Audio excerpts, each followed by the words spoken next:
Hey everyone, welcome to Insights with Benny, a space where ideas meet action, where stories inspire reflection, and perspectives challenge the status quo.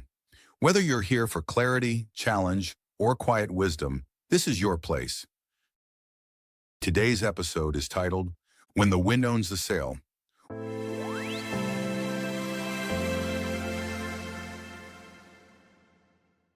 When principles are traded for popularity, causes lose their anchor. In When the Wind Owns the Sail, discover how trend jerkers drifting from conviction strengthen the very forces they once opposed, eroding public trust. As always, these are straight from the heart of Insight's blog. Let's begin.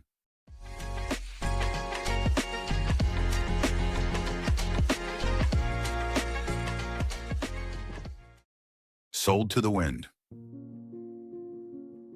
In the city of Price, where stories traveled faster than footsteps, Jake Vane was known for his grasp in the world of finance. Numbers worked in his favor, and so did the clients who trusted their future to his charts and forecasts. One day, out of curiosity, he began recording short videos, simple tips about saving, investing, and avoiding debt. He spoke into the camera as if speaking to a friend. People listened. The numbers in his follower count began to grow. Then came the call from a media agency. "You have a talent," they told him. "We can get you bigger audiences, bigger income." The gigs began as small campaigns, then brand endorsements and talk show panels. But the crown jewel came in the form of an advocacy campaign. Save the Wilds. The cause was urgent. Rare animals were being slaughtered by both hunters and poachers. Jake, now dressed in earth-tone jacket, spoke with passion in his voice about protecting the creatures of the forest. The campaign went viral. Documentaries featured him, schools invited him to speak, and the agency paid him more than he had ever dreamed of. The life was intoxicating, so he quit his finance job. For years, he was the face of the cause. Children sent him drawings of elephants and rhinos. He raised funds for sanctuaries, signed petitions, and posted fierce messages condemning the butchers of the wild on his social media accounts. But then one season, the agency's funding dwindled. A change in political winds had dried the river of sponsorship. Jake's inbox grew quiet. The invites stopped. Bills began to stack like bricks in a crumbling wall around him. The thought of returning to finance felt like moving back into a cold, gray prison. He was a different man now, or at least he had convinced himself he was. Then came the knock on his door.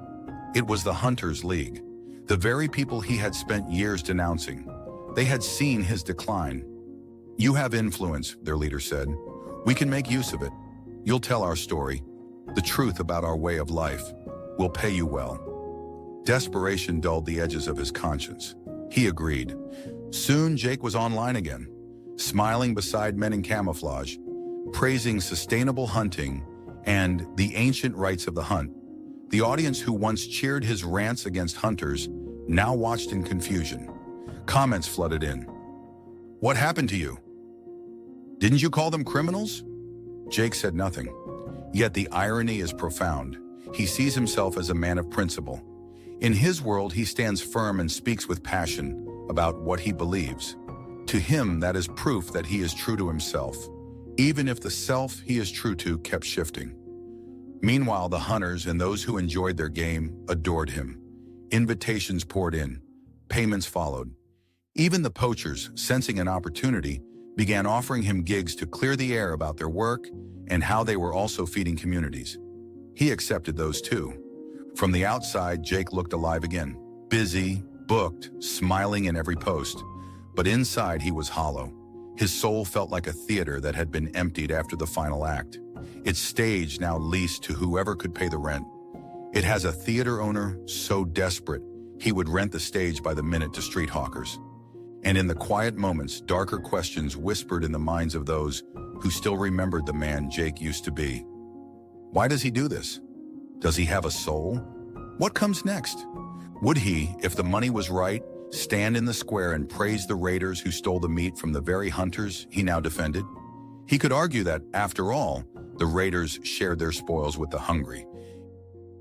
In Price, no one could say for sure. But one thing they knew, Jake Vane had become a man who didn't follow causes. He followed currents.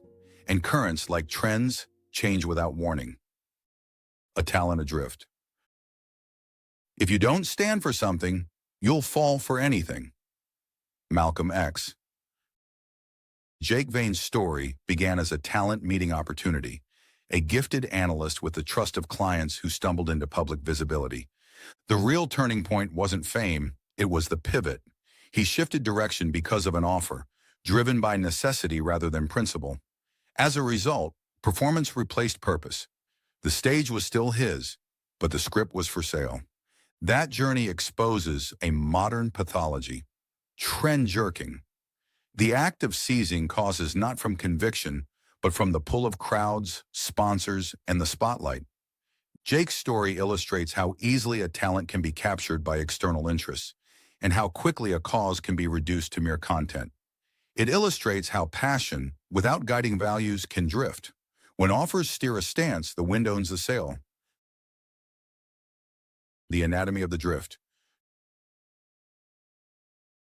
Trend jerkers aren't simply fickle influencers. They are what happens when visibility outpaces values. The talent remains. In Jake's case, a sharp mind and persuasive voice. But once attention becomes the currency, the cause becomes negotiable. From the outside, it appears to be adaptability.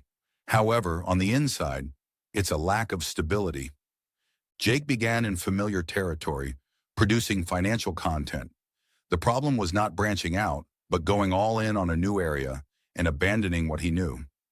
His entry into a cause came not from lived experience, deep insight, or new revelation. It was because the opportunity was available.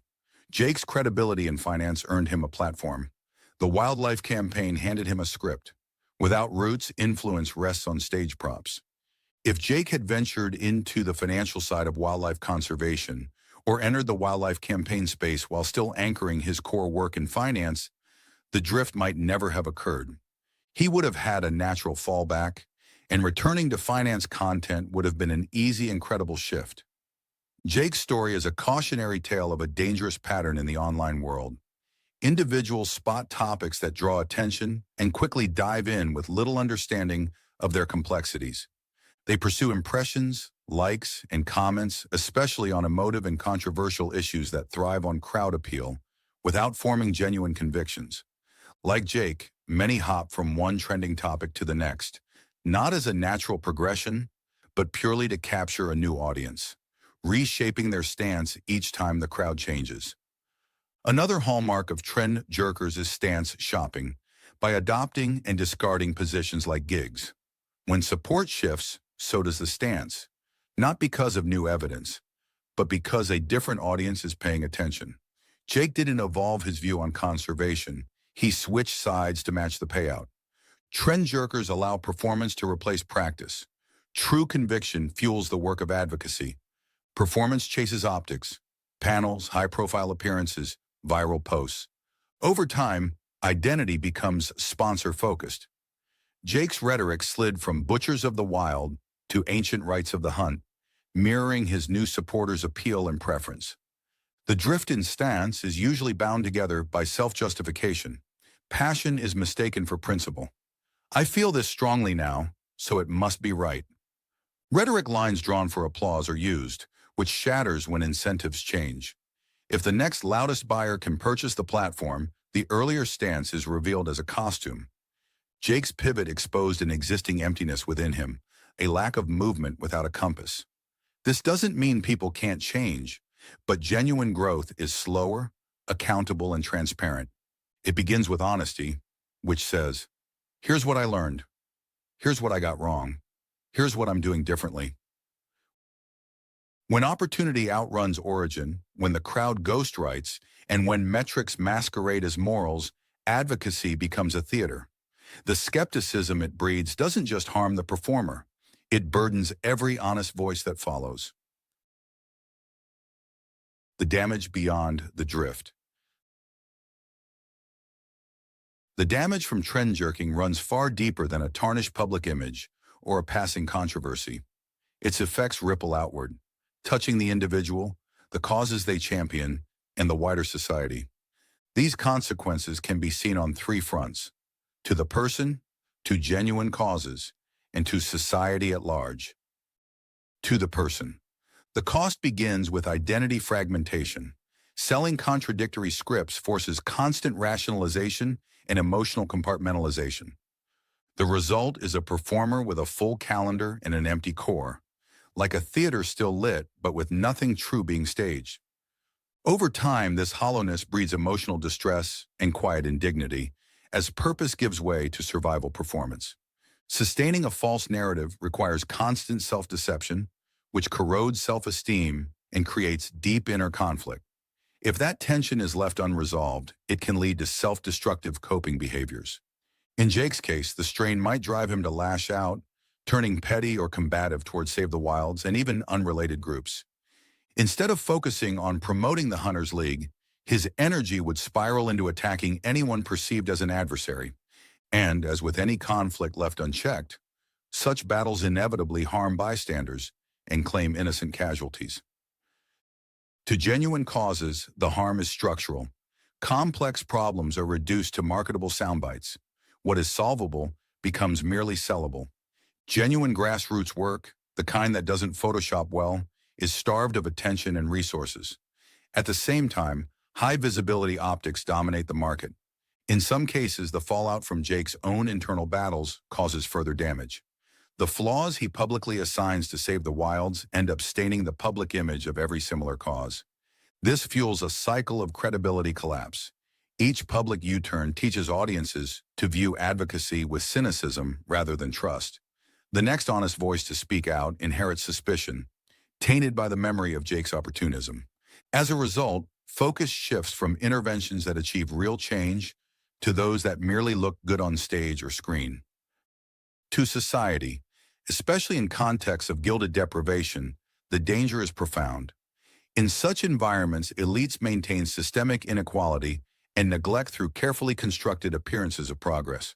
Trend jerkers become tools in this strategy, amplifying the illusion and providing reputation laundering in exchange for payment. Their sudden reversals weaken public resistance, turning healthy skepticism into paralyzing cynicism. Authentic reformers and activists are then forced to spend valuable time and energy proving they are not for sale before they can even begin building trust or momentum. Meanwhile, well-funded narratives dominate the conversation, drowning out the voices closest to harm and leaving the oppressed quieter, more compliant, and easier to control. Jake's pivot clearly illustrates the patterns described. The issue wasn't that he changed direction. It was that the change was driven by an enticement, not by insight or conviction. The greatest danger of a cause without conviction isn't merely its emptiness, it's the harm it inflicts. Such shifts actively strengthen the very forces the cause was meant to challenge, giving the hostile forces credibility, reach, and momentum they might not have achieved on their own. Reflection, anchoring the sail. The heart of Jake's story is not betrayal, it's the drift. His downfall was never simply that he changed lanes. It was that he allowed the strongest current to choose his course. Talent without governance is vulnerable to capture, and once captured, it becomes an amplifier for whoever can pay the fee. Trend jerkers are like children handed a loaded rifle. At first, the shooting may seem harmless, even exciting, until they begin firing at anything in sight. In the process, they harm not only the cause, but also themselves and the society around them. The safeguard is simple in concept, but hard. Anchor before you sail. When the destination is clear, storms don't dictate the navigation. Legitimate pivots grow from evidence, not expedience, and they should be explained with transparency. Furthermore, impacts should be measured by real changes, not trending hashtags. In advocacy, movement without a fixed course is just drifting. In Jake's world, the wind looked like freedom, but in reality, it was a current without a compass, sweeping him toward whatever harbor would take him in. If the wind can buy your words, the wind owns your work.